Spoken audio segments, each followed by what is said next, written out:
kattoo, kun tämä mantteli poistuu harteilta. Paine. Mitä tekee? Kauhistavaa. Asimi hyvä.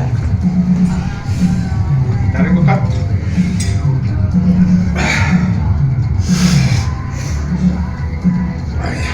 Tällä kertaa olisi vuoros tämmönen 3 viikon treenipätkä. Eli tossa tuli hiukan vietettyä hiljaiseloa. Mä olin tuossa pari viikkoa kesälomalla ja siinä oli meikäläiselle niin paljon puukattu ohjelmaa, että ei oikein kiinnostanut alkaa enää sen päätteeksi editoida, mutta reenejä on kuvaillut ja tässä olisi ajatus käydä tosiaan tää viimeinen 3 viikkoa, mitä nyt on reeneissä puuhasteltu niin läpi. Niin vähän samaan tyyliin kuin viime videossa, niin mä laitan tosta ton treenisetin pyörimään ja kommentoin sitä mukaan tässä. Eli tämmönen samanlainen voice overi. Ja siitä kapealla penkillä lähtee niin viikko käyntiin. Ei mitään kauhean ihmeellistä tässä. 170 ja sillä vitonen. Sitten sen jatkoksi SSP-kyykkyä. Ja 175 kutosia. Tässä oli heti tokalla viikolla muistaakseni Juho pistänyt 5 kutosta 175. Nämä oli aika lailla työ ja tuskan takana, että saatiin tehtyä, mutta kuitenkin kunnialla läpi, mutta nämä on kyllä todella brutaaleja, varsinkin tuohon etureisille. Sitten kun ei ole vielä lämpäreitä siinä yhtään auttamassa, niin se tulee aika mukavasti tuonne reisille. Sitten löytyy maastavetoa, siinä 255. Nää liikkuu ihan suht hyvin, ottaa huomioon, että nyt ollaan vielä tällä ihan niinku reeniblogin alussa. Se on yleisesti ainakin itsellä joka kerta kun aloittaa uuden reeniblogin, niin tuntuu, että voimat on vähän kadoksissa ekan 2-3 viikkoa, mutta nää liikkuu ihan nasevasti.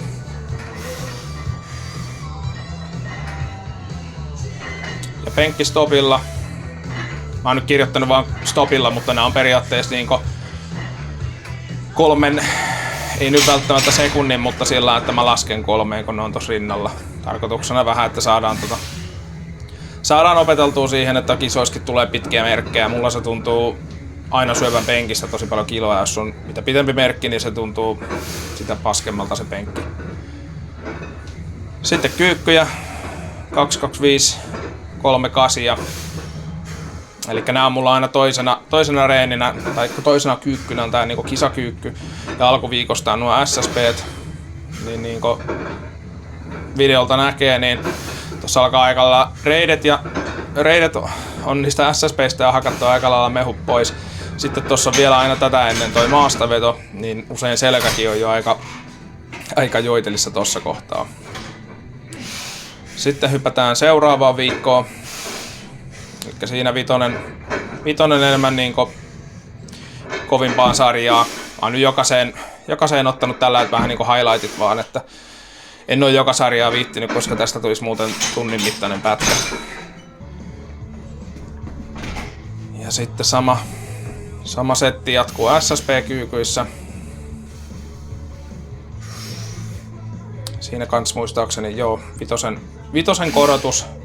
Ja nää on kyllä niin hirveältä kuin nää tuntuukin.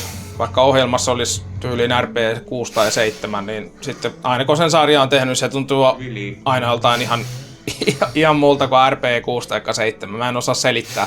Takakyykys, jos ottaa kovan sarja ja se on RP 6, niin se on silti aina semmonen, että että sinne jäi vielä pankkiin, mutta tuo jotenkin niin, tossa täytyy niin keskittyä tuossa SSP:ssä, että se on jollakin lailla vaan kauhea tehdä. Sitten tuli vedos tuli itse asiassa vitosenkka ilman vyötä, eli 265 ja vitonen. Siinä oli suunnitelmana muistaakseni RP8 ja mielestäni siinä ainakin 12 tuolla jäi vielä varaa. Että tähän mä olin ihan tyytyväinen. Tossa ei mikään kauhean hyvä fiilis ollut tossa niinku reenin alle, mutta se liikkui ihan nasevasti. Ja sitten stoppipenkki. Se rupeaa aika hyvin semmoista niinku heräämistä näkymään niinku tässä kohtaa, että mä muistan lähdin kun mä 185 vai 180, niin nyt oli jo 195 kuitenkin siinä. kyykyssä sitten 2.30 kasia. Tää oli jo sillä ihan kova sarja, että 2.30 kasit tollain niin vyö ja lämpäreiden kanssa, niin sekin on jo ihan kuitenkin semmonen kohtuukova sarja meikäläiselle.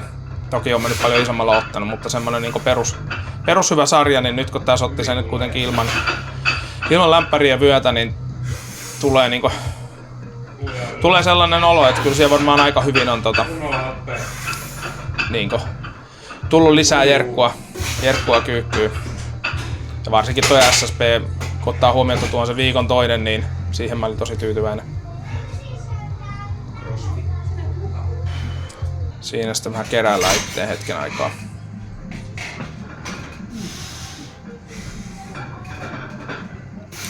Sitten kapea penkki 185. Tää oli, en nyt muista oliko vielä ennätys, mutta ainakin jos ei ole ennätys, niin ainakin niin sama, minkä on joskus parhaimmilla ottanut vitosen.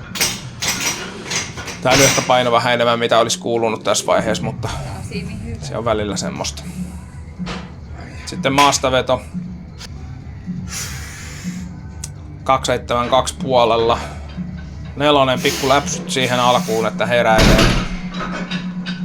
Ja tää oli kans 4. Ja siinä sai jo vähän vääntää, vaikka se tulee kyllä ihan nätisti silti loppuun asti. Että vedos tuntuu paljon semmoista, että on vähän semmoista grindia pystyy tekemään, mitä ei ehkä ennen ollut mulla mikään sillai vahvuus, että tuntuu, että se jäi polven päälle, niin sitten se vaan hyytyi siihen. Sitten ollaan vielä samassa viikossa. Stoppipenkkiä. Ne liikkuu vielä helpommin kuin 195 viime viikolla. Sitten tulee viimeisin viikko. Kapea penkki 185 vitonen. Tää liikkuu jopa paremmin kuin se 180 viime viikolla. Tähän mä olin tosi tyytyväinen. Tää oli ihan selkeästi enkka. Sitten vielä ei ole rannesiteitä ja vyötä, niin siihen nähden myös tosi kelvolliset lukemat tässä kohtaa. Ja sitten samalla viikolla 20 3 stopilla. Tää liikkuu kans todella hyvin. Et tästä alkoi tulee jo semmoista vähän itseluottamusta taas penkkiin, että se on varmaan aika kovas nousus nyt. Ja tossakaan ei ole rannesteita eikä vyötä, niin vaikkei se välttämättä suoraan kiloja toisi, niin se tuo sitä mukavuutta siihen tekemiseen, mikä taas sitten omalta osaltaan tuo toisaalta kiloja. Se miltä se tuntuu tuossa, kun pitää 3 sekkaa tuossa mahan päällä ilman vyötä, niin se on aika karseen tuntunen. Sitten kyykyn osalta kevennettiin tässä kohtaa jo vähän se, tuossa oli jo hakattu kaseja 4 viikkoa. Piti 5. viikko ottaa, mutta siitä ei olisi mitään kovin hyvää seurannut. Niin päätettiin sitten ottaa hiukan kevemmin kyykys. Siinä alkoi vaan reidet ole aika lailla hyvällä tavalla hakattu loppuun. Sitten vielä viikon vikareeni. Aha, mestari tuli kylään. Viikon vikareeni, sotilaspenkki 158. Ja tähän mä olin todella tyytyväinen. Tää oli melkein vielä parempi kuin se penkin 210 3.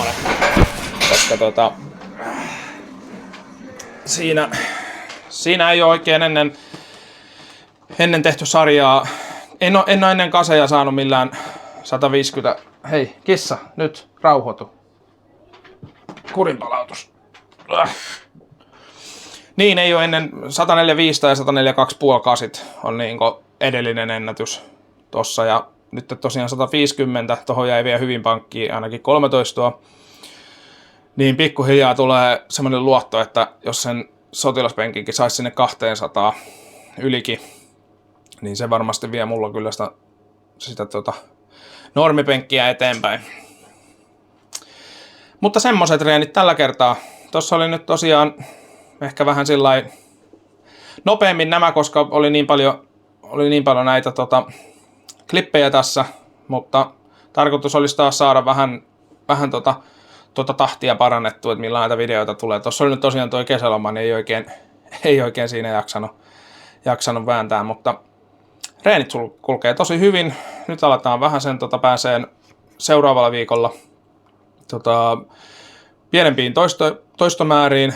Paino pitäisi vähän nousta Ja eipä tässä tonne SM-kisoihinkaan enää ole kuin semmonen, mitähän tästä nyt on, 10 viikkoa. Ja katsotaan nyt, halustava suunnitelma on vielä ottaa sillä lailla, että otettaisiin tuossa kyykkypenkki maastaveto, niin joku väliykköset. Se voi olla, että se on vaikka 3 tai 2 tai 1, mutta jos se nyt mitään ihmeellistä tuu, niin väliykköset. Ja sitten siitä jää hyvä pätkä vielä ottaa takaisin varusteita tonne SM-kisoihin kohti sitten uudella itseluottamuksella. Mutta tämä oli tässä tältä erää, niin katsotaan sitten seuraavan viikon videoita, miltä ne näyttää seuraavassa videossa. Se on moro!